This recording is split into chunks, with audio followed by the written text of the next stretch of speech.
జగిత్యాలలో ఆటో డ్రైవర్లు నిరసనకు దిగారు. ఏపీలో ఆటో డ్రైవర్లకు 15,000 రూపాయలు ఇస్తుంటే ఇక్కడ రేవంత్ రెడ్డి ప్రభుత్వం చోద్యం చూస్తోందని మండిపడ్డారు. ఇంటికి రాయి ఈఎంఐలు కట్టలేకపోతున్నామని ఆవేదన వ్యక్తం చేశారు.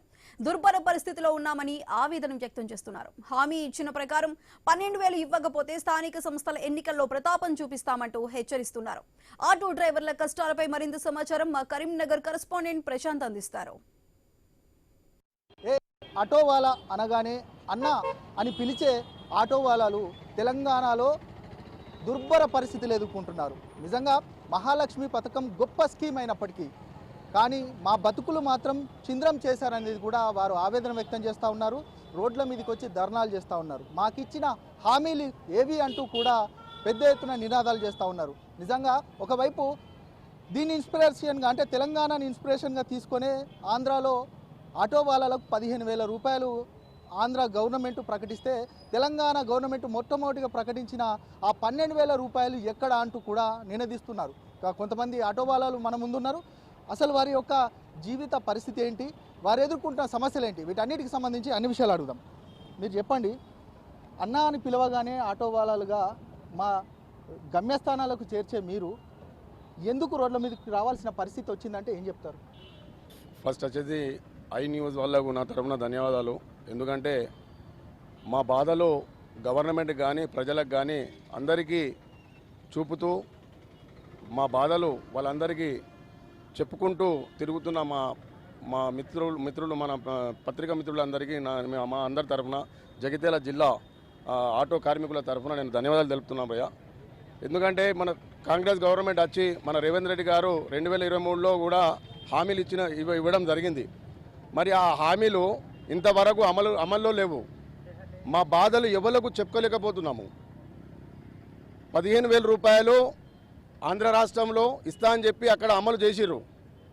మన రాష్ట్రంలో 10,000 కానీ 12,000 కానీ అది ఎంతో మరి ఇంతవరకు అమల్లో రాలేదు.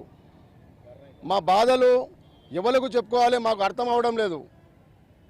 మా బాధలు అనేది మాకు ఆటోలు కిరాయిలు లేక మహాలక్ష్మి ఏదైతే పథకం పెట్టారో ఆ మహాలక్ష్మి పథకం కూడా మాకు బాగా దెబ్బతీసింది.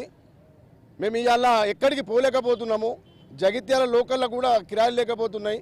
ఇంట్లో బాధలు, అనారోగ్య పాలవుతున్నారు, పిల్లలు అనారోగ్య పాలవుతున్నారు, భార్య పిల్లలు అనారోగ్య పాలవుతున్నారు. మన వ్యవస్థ అనేది ఆటో వ్యవస్థ చాలా రోడ్డు మీదకి వచ్చింది. చాలామంది చనిపోయారు, చాలామంది జీవితాలు నాశనం అయ్యాయి, కొంతమంది ఊరేసుకొని చనిపోయారు. ప్లీజ్ దయచేసి మాకు ఈ తెలంగాణ రాష్ట్రం ఏదైతే ఉన్నదో మేము నమ్మకం పెట్టి ఓట్లేసి గెలిపించినామో మరి వాళ్ళు మాకు న్యాయం చేయాలని చెప్పి ప్రతి ఒక్క సంఘాలు మాకు సపోర్ట్ చేయాలని చెప్పి ప్రతి ఒక్క పత్రికలు కూడా మాకు సపోర్ట్ చేయాలని చెప్పి మా యొక్క ప్రార్థన అన్న. థ్యాంక్ యూ సో మచ్ అన్న, మీరు మా దాకా వచ్చారు, శుక్రియా. రైట్.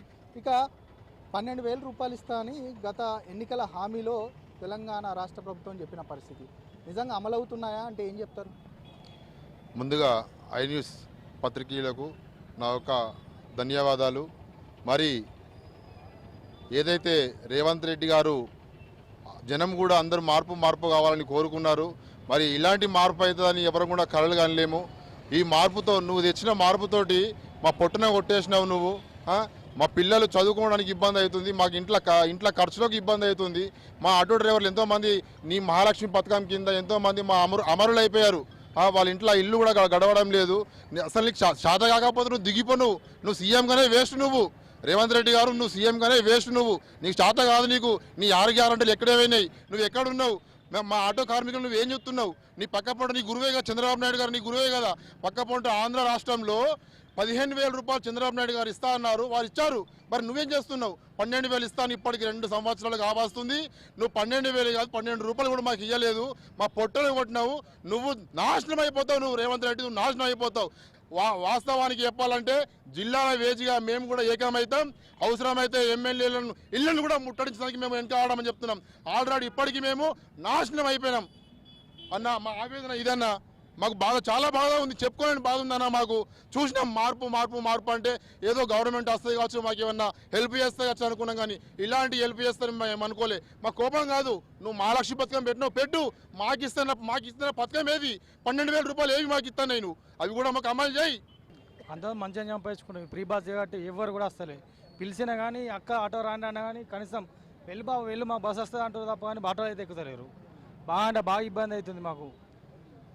పైసలు డబ్బులు ఇస్తాను, డబ్బులు కూడా ఇప్పటివరకు లేదు. మా ఈఎంఐ వెళ్తలేవు. ఈఎంఐ వెళ్ళక తెలంగాణ పొద్దున కష్టపడ్డా కానీ అంతమంది 700-800 వచ్చాను. ఇప్పుడు 600-700 కూడా అచ్చుడు కూడా బాగా ఇబ్బంది ఉన్నది.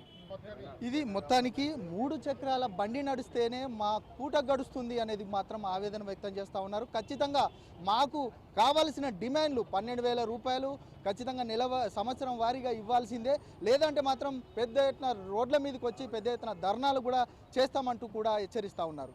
కెమెరా పర్సన్ ప్రేమ్ సాగర్తో ప్రశాంత్, ఐ న్యూస్, జగిత్యాల నుండి.